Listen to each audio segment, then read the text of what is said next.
उनके मुंह से ना एकदम से खून आ गया।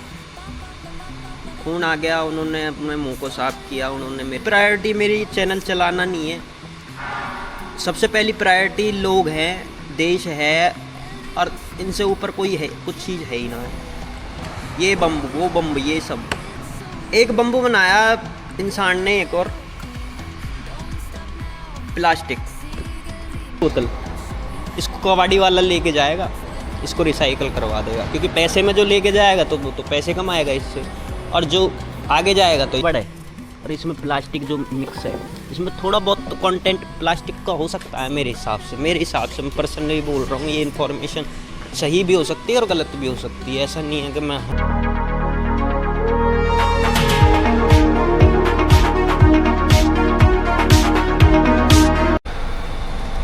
Hello guys, my new blog. आज का दिन जो है बड़ा प्यारा दिन है, मगर गर्मी रोज की तरह आज भी है। मेरे थोबड़े से तो मैं लग रहा होगा कि ये बोर बैठा हुआ है, और वास्तव में ये बात है। आज कोई ना आया कंपनी में, आज ठाकुर भी ना है, कोई भी ना है कंपनी में। मालिक गया सुबह ही सुबह अपना काम करके। आज मैं अकेला हूँ और मेरे दिमाग में ना कुछ चल रहा था। ये चल रहा था कि सुबह सुबह जैसे ही उठा मैं जॉब के लिए तैयार होने के लिए, तो मेरी मम्मी ने कुछ समय पहले हमारी बुआ हमारे घर आई थी। मेरी बुआ और फूफा घर आए थे, और मेरी बुआ को ना खांसी हो रही थी, और खांसी इतने खतरनाक तरीके से हो रही थी कि उनके मुंह से ना एकदम से खून आ गया। उन्होंने अपने मुंह को साफ किया। उन्होंने मेरे से ये बोला कि प्रिंस, मेरे मुंह से खून आ रहा है, और ऐसे बात है, खांसी रुक नहीं रही बिल्कुल भी। अब मैंने कहा यार क्या किया जा सकता है, तो मैंने अपनी बुआ को सलाह दी, अपने फूफा से बोला कि आप इनका टीबी का टेस्ट कराएं। और उन्होंने उनका टीबी का टेस्ट कराया और उनको टीबी पॉजिटिव आया। मतलब टीबी जो फेफड़े की बीमारी होती है, ट्यूबरक्लोसिस बोलते हैं उसको। तो मेरे को उस चीज़ का इसलिए आइडिया था क्योंकि मैंने ऐसे 2-3 पेशेंट ना मेरे आसपास के थे, तो मैंने उनको ऑब्ज़र्व किया था। इस बेस पे मैंने अपनी बुआ से ये बात बोली थी कि आप जो है अपना टीबी का टेस्ट कराएं। फूफा से भी ये बात बोली। फिर अपने भाई से अगले दिन ये बात बोली। बुआ ने बोला कि भैया मैं किसी को परेशान करती नहीं, और मेरे को ये सब अच्छा नहीं लगता। लड़का है मेरी बुआ के, तो हमारा एक भाई है, उनकी 2 संतानें हैं उनके, एक लड़की और एक लड़का। तो एक लड़का होने की वजह से वो अपने लड़के को ज़्यादा परेशान नहीं करती, क्योंकि उनकी भी शादी हुई पड़ी है हमारे भाई की, और उनके भी 2-3 बच्चे हैं। और सबके घर में थोड़ी बहुत ऐंठ पैंट लड़ाई झगड़े चलते रहते हैं। इस वजह से मेरी बुआ ने ये बात बोली कि मैं उसको परेशान नहीं करती, और मैं किसी को परेशान नहीं करती। हाँ, मैं दवाई ले आऊँगी, अपना टेस्ट करा लूँगी। तो मेरे को तो ये सुबह सुबह मेरी मम्मी ने बुरी खबर दे दी, और मेरे को लग ही रहा था कि 100% अगर बुआ ने ये बात मेरे को बोली है कि उनके मुंह से खून आ रहा है, तो उनको टीबी ही होगा। टीबी क्यों होगा? क्योंकि आजकल जो प्रदूषण है ना, लोग बोलते हैं जी तू वीडियो बना देता है, प्रदूषण के ऊपर वीडियो बना रहा है, इसके ऊपर वीडियो बना रहा है, इसके ऊपर वीडियो बना रहा है, ब्लॉग चलेंगे या नहीं चलेंगे। सबसे पहली प्रायोरिटी मेरी चैनल चलाना नहीं है। सबसे पहली प्रायोरिटी लोग हैं, देश है, और इनसे ऊपर कोई है, कुछ चीज़ है ही ना। आज हैं इस दुनिया में, कल ना होंगे, तो कहाँ लेके जाना है? ठीक है, तो सेफ्टी सबसे पहली चीज़। शायद उन लोगों को भी इस ब्लॉग के माध्यम से ये जवाब मिल जाए कि प्रिंस ऐसा क्यों करता है। मैं इसलिए ऐसा करता हूँ क्योंकि बहुत सारे लोग हैं ऐसे जो इस प्रदूषण से परेशान है। स्पेशली प्रदूषण फेफड़े की बीमारियों को न्योता देता है। ठीक है, अब इस चीज़ में मैंने रिसर्च करी, और रिसर्च चल रही है शुरू सुबह से ही। सुबह से रिसर्च करी और मैंने कहा यार बुआ ना तुम बीड़ी पीवे, ना बुआ गुटखा खावे, ना बुआ दारू पीवे, तो ऐसा क्या हुआ कि बुआ को एकदम से टीवी हो गया। मैंने कहा 24 घंटे घर में रहना, और गांव में ही है बुआ का घर, तो पेड़ पौधे आसपास हैं, तो पानी का भी पीएच सही है, पानी का भी पीएच सही है, क्योंकि मैंने टेस्ट कराया था कुछ दिन पहले। नॉर्मल जो ज़मीन से निकला हुआ पानी है उसका भी पीएच सही है। अच्छा, जो वायु, जो वातावरण है, जो हवा है, वो प्रदूषित है, मगर बुआ घर में रहती है और घर बिल्कुल पैक है, तो ना, और फिर वो रोड से भी ज़्यादा दूर है घर, आसपास पेड़ पौधे हैं, खेत हैं। तो मैंने इस चीज़ पर रिसर्च करी, मैंने कहा यार क्या हो सकता है ऐसा जो, तो मेरे को ना एक रिसर्च करते टाइम ना एक शब्द मेरे को दिल में चुभा एकदम से, और उस शब्द का नाम है माइक्रोप्लास्टिक। माइक्रोप्लास्टिक, मैंने कहा यार ये कौन सी बीमारी है माइक्रोप्लास्टिक। तो माइक्रोप्लास्टिक का कॉन्सेप्ट आज इस वीडियो में क्लियर करूंगा मैं आपके सामने। अब ये प्लास्टिक जो है, प्लास्टिक एक, आपने परमाणु बम का नाम सुना होगा। परमाणु बम एक ऐसा हथियार है, वो जो है इंसान की जो, ये वो मेरा दोस्त है कालू, ये फिर हाँ। तो जो माइक्रोप्लास्टिक का कॉन्सेप्ट ये हुआ, मैं माइक्रोप्लास्टिक के बारे में बात कर रहा था आपसे, तो दिमाग में माइक्रोप्लास्टिक घुस गया। सुबह से रिसर्च कर रहे इस टॉपिक पे। तो जैसे आपने सुना परमाणु बम के बारे में, परमाणु बम क्या कराएगा, एक जगह पे गिरेगा, एक शहर पे गिरेगा, उसको ख़त्म कर देगा, जहाँ तक उसकी रेंज होगी उस चीज़ को वो खा जाएगा, ख़त्म कर देगा। और परमाणु बम इंसानी सभ्यता के लिए एक दुश्मन है, सीधा दुश्मन है। कई हज़ारों परमाणु बम हमारे देश में क्या कह रहा हूँ मैं, पूरी दुनिया में हज़ारों परमाणु बम उपस्थित हैं, और अलग अलग टेक्नोलॉजी के साथ। हाइड्रोजन बम, परमाणु बम, ये बम, वो बम, ये सब। एक बम्बू बनाया इंसान ने, एक और प्लास्टिक।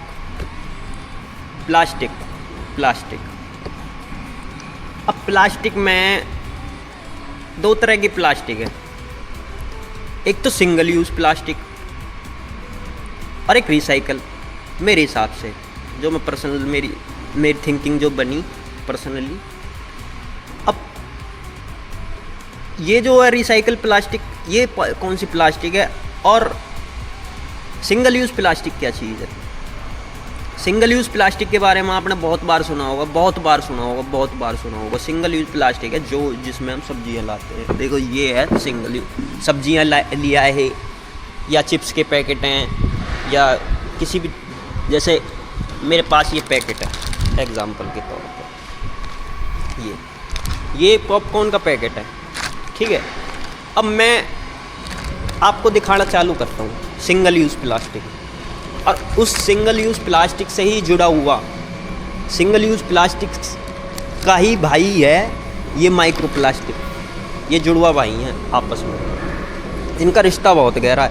और जो माइक्रोप्लास्टिक है ना, उसका आपके साथ बहुत गहरा रिश्ता। वैसे तो प्लास्टिक जो है हमारे रोज़मर्रा की जो हमारी ज़िंदगी है उसमें इतना घर कर गया है, खाना दिखे ना दिखे टेबल पे, मगर प्लास्टिक ज़रूर दिख जाएगी, ठीक है। किसी के घर में खाने को हो या ना हो, मगर प्लास्टिक ज़रूर मिलेगी। तो प्लास्टिक का कॉन्सेप्ट ये है। अब मैं आपको दिखाना चालू करता हूँ।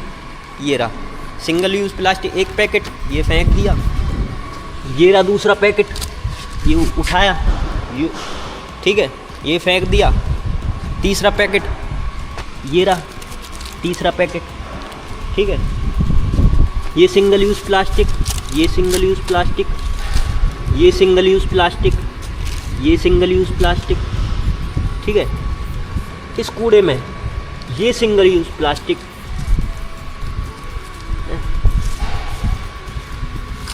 Single use plastic. अब देखो ये जो है ये चीज़, इसको बोलते हैं आम भाषा में कट्टा। वो वाला कट्टा नहीं, वैसा कट्टा, हरियाणा में बोलते हैं इसको। अगर इसे अंग्रेजी में बोल दे तो बैग बोल देंगे, ठीक है, प्लास्टिक बैग। तो ये भी सिंगल यूज़ प्लास्टिक में आता है। ये एक आध बार यूज़ हो गया तो हो गया, नहीं तो ये तो अब ये रहा, मैं और दिखाता हूँ आपको सिंगल यूज़ प्लास्टिक। ये रहा, ये पूरा का पूरा कूड़ेदान, ये डस्टबिन, ये सिंगल यूज़ प्लास्टिक से भरा हुआ है।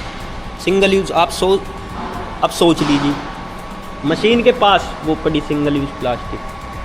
बेस्ट एग्जांपल दिखा रहा हूँ मैं आपको सिंगल यूज़ प्लास्टिक। ये सिंगल यूज़ प्लास्टिक है, ठीक है।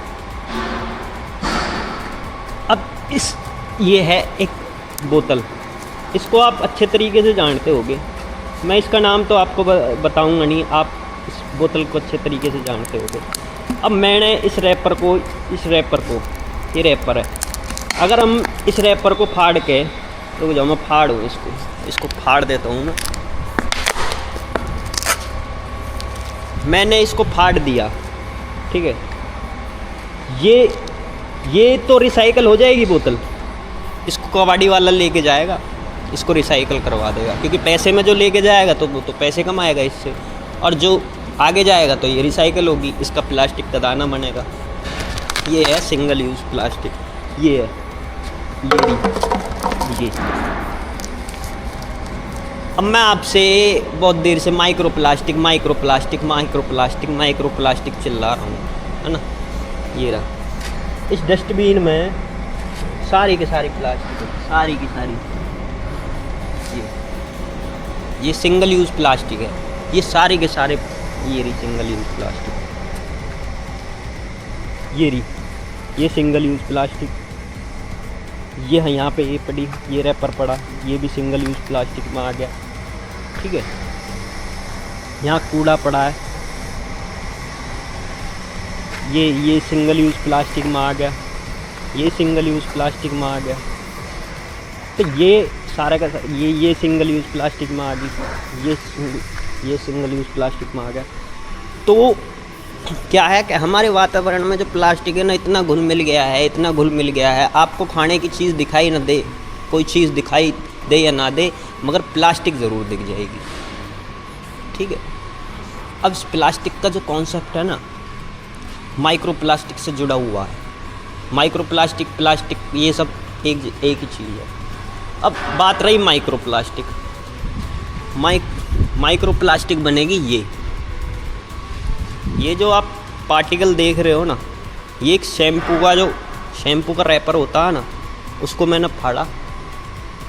मैंने फाड़ा और ये मैंने छोटा सा ये टुकड़ा जो है, ये छोटा सा टुकड़ा ना एक माइक्रो प्लास्टिक में कन्वर्ट हो जाएगा। ये अभी आँख से दिखाई दे रहा है। अब मैं इसको फेंकूँ, मैंने फेंका, इसको फेंक दिया जी, ये रहा वो पार्टिकल। अब मैं इस पे चढ़ा, इसको रगड़ा, तो ये क्या हुआ कि इसमें से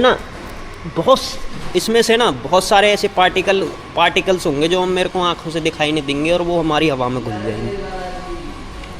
घुल जाएंगे और वो हमारे वातावरण में मिक्स हो जाएंगे। अब जो है माइक्रो प्लास्टिक का सबसे बढ़िया एग्जांपल ना टायर दे सकता है हमको। टायर है ये रहा टायर, ये घिस रहा है रोड पे। अरे रोड पे ना घिसते ये जो रबड़ है और इसमें प्लास्टिक जो मिक्स है, इसमें थोड़ा बहुत तो कंटेंट प्लास्टिक का हो सकता है मेरे हिसाब से मैं पर्सनली बोल रहा हूँ। ये इन्फॉर्मेशन सही भी हो सकती है और गलत भी हो सकती है, ऐसा नहीं है कि मैं 100% कोई इन्फॉर्मेशन सही देता हूँ, मगर कोशिश करता हूँ इन्फॉर्मेशन अच्छी हो। मेरे व्लॉग्स की मैं कोशिश करता हूँ कि आपके पास सही इन्फॉर्मेशन पहुँचे। अब जब ये माइक्रो प्लास्टिक हमारे हवा में घुल गया और ये सीधा हमारे फेफड़ों में जाएगा, लंग्स में जाएगा, और फेफड़ों में जाएगा, लंग्स में जाएगा, हमारे फेफड़ों को कमज़ोर बनाएगा और हमारे अंदर टीबी की संभावना भी बन सकती है, क्योंकि जो ट्यूबरक्लोसिस बैक्टीरिया है कमज़ोर फेफड़ों पे बढ़िया असर करता है। तो ये सिंगल यूज़ प्लास्टिक, ये सब सिंगल यूज़ प्लास्टिक में। ये रहा ठाकुर। ठाकुर तो बदनाम कर नंगो दिखा रहा नंगो है, मेरी इज्जत ना है। अरे तेरी हमारी और किसी की कोई इज्जत नहीं है, कोई वैसे एक बात सही कह रहा हूँ, तो कंपनी में कमाने वाली उनकी इज्जत ना है। तो ये हो गए सिंगल यूज़ प्लास्टिक।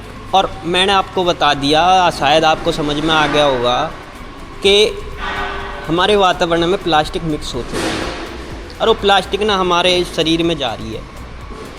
और मैंने इस बारे में रिसर्च करते करते, एक छोटी सी रिसर्च करते करते उसमें ही एक चीज़ सामने आई कि ये जो प्लास्टिक है ना हमारे खून में जा रही है, हमारे लंग्स में जा रही है। और प्लेसेंटा नाम का एक टेम्परेरी ऑर्गन होता है, वो एक जब लेडी प्रेग्नेंट होती है ना, वो उसके पेट में बनता है, जिससे कि बच्चे को पोषण मिलता है। प्लेसेंटा बोलते हैं उसको। और नाल, दो ही अलग अलग चीज़ें हैं। प्लेसेंटा और नाल का मतलब यही होता है कि बच्चे को पोषण पहुंचाना। तो ये टेम्परेरी ऑर्गन होते हैं जो कि कुछ समय के लिए बनते हैं और कुछ समय बाद जब उनका काम ख़त्म हो जाता है और वो अपना काम करके ख़त्म हो जाते हैं। ये माइक्रो प्लास्टिक उन ऑर्गन्स तक पहुंच चुका है, आपके उन ऑर्गन्स तक पहुंच चुका है, ब्लड में मिक्स हो चुका है प्लास्टिक। मेरे में भी होगा, इस ठाकुर के में भी होगा। इसके तो चूतड़ों में भर रही है प्लास्टिक, सही बता रहा हूँ। हाँ, तो ये ना माइक्रो जो प्लास्टिक है ना, माइक्रो प्लास्टिक, ये बहुत ना सीरियस मुद्दा है। इससे ना बीमारियाँ फैलती जा रही हैं। मैं ये बोल रहा हूँ, इन ऐसे लोगों को बीमारियाँ लग गई हमारे खुद की वजह से। हमने कुछ चीज़ें ऐसी बना दी अपनी सुविधा के लिए जो कि पूरी इंसानियत के लिए, पूरी इंसानियत की दुश्मन है, पूरी इंसानियत की दुश्मन है। चाय पीते पीते आज का व्लॉग यही समाप्त नहीं करते, अभी बनाएंगे, आगे भी कुछ जानकारी आपके साथ साझा करेंगे। चाय पीते पीते आज का मौसम बड़ा सुहाना है सर। ये रहा आज का मौसम।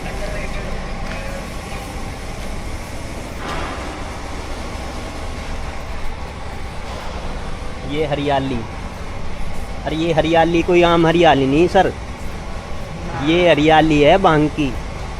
नॉर्मली हमारे यहाँ खरपतवार में भांग के पेड़ हो जाते हैं। ये हमारे गांव में एक खरपतवार है। खरपतवार का मतलब आप समझते होंगे, ये 4वीं-5वीं क्लास का टॉपिक है। तो ऐसे करके मेरे हिसाब से आपको माइक्रो प्लास्टिक का ना कॉन्सेप्ट बिल्कुल अच्छे तरीके से समझ में आ गया होगा और हम इससे बच नहीं सकते। मैं ये नहीं बोलूँगा अपनी वीडियो में कि आप इससे बच जाइए, ये रास्ता अपना लीजिए, ये वो कर लीजिए, ऐसा कर लीजिए, वैसा कर लीजिए। मगर मैं फिर भी बोलता हूँ कि अपना जो जितना हो सके प्लास्टिक की बोतल से भी दूर रहें। स्टील की बोतल ले लें। आजकल एक कंपनी है मिल्टन जो कि बर्तन बनाती है। मेरे मालिक साहब ने तांबे की एक बोतल मंगाई, बहुत सुंदर बोतल, मज़ा आ गया उसको देख के, मज़ा आ गया। मैं अपने पिताजी के लिए मंगवाने की सोच रहा था उस बोतल को, अभी तक नहीं मंगवा पाया, पैसे का ना बन पाया हिसाब किताब। तो ऐसा ही है, मजदूरी कर रहे हैं, अब क्या करें क्या नहीं करें। आज के टाइम बहुत मेरे हिसाब से ख़राब चल रहा। महंगाई ज़्यादा, प्रदूषण ज़्यादा, ठीक है। गरीब आदमी कहाँ से ले, ईंधन पे इतनी ये लगा लो कि ईंधन ने तो सबकी पिछवाड़ा गर्म कर रखा है। जिस गैस को कोई नहीं पूछता था, आज वो गैस 400-500 रुपये किलो हो रही है। पेट्रोल हो सकता है महंगा हो जाए, अभी तक तो रेट ना बढ़े, फिर भी हो सकता है। गोल्ड प्राइस बढ़ गई। मैंने 2 वीडियो पहले बोला था, जो इससे पहले अपलोड करी थी और उससे पहले अपलोड करी थी, उसमें मैंने गोल्ड का एक मेन टॉपिक लेके चला मैं उस वीडियो में। और मेरे को बहुत अच्छा लगा उस टॉपिक को उठाते हुए। आज गोल्ड उस टाइम 1,50,000 के आसपास था उस दिन, एग्जैक्टली मेरे को याद नहीं है। मगर कल मैंने शाम को जब यूज़ किया वो क्या बोलते हैं, मैंने चेक किया गोल्ड का प्राइस, तो 1,64,000 रुपये पहुँच गया। 15,000 रुपये या 12,000 रुपये इसके आसपास इधर उधर वो बढ़ गया, मतलब 10,000 रुपये क्रॉस कर गया, बढ़ गया मतलब। तो ऐसे करके गरीब आदमी को तो भैया हर जगह मरना है, हर जगह मरना है। वीडियो बना देते हैं अवेयरनेस वीडियो, मैं भी बना रहा हूँ अवेयरनेस वीडियो, मगर कहाँ तक आदमी अवेयर होगा, कहाँ तक बचेगा वो, कहाँ तक, कहीं से ही नहीं बच सकता भाई। तो आज के व्लॉग में मैं इतना ही। मैं आशा करता हूँ आपकी ज़िंदगी अच्छी चल रही होगी, मेरी तो चल ही रही है खैर, जैसा परमपिता परमात्मा ने लिख दिया है। और मैं ये सोचता हूँ आपकी भी अच्छी चले और चल ही रही होगी। खुश रहें, आबाद रहें, दूसरों को खुश रखें, खुद भी जिएं और दूसरों को भी जीने दें, कभी भी गलत काम ना करें। अपने देश के प्रति हमेशा वफादार रहें, अपने अंदर स्वाभिमान की भावना हमेशा जगा के रखें और काम करें। काम करने से ही सारी चीज़ें होती हैं, ठीक है। जो सपने हैं उनको आगे लेके जाएं। इसी के साथ जय हिंद, जय भारत। कल मिलेंगे। कल तो वीडियो अपलोड ना हो पाई, मैं सॉरी बोलता हूँ, उस चक्कर में कि टेक्निकल कोई इशू हो गया था। तो इसी के साथ goodbye, love you all, जय श्री राम, जय भारत, जय वंदे मातरम।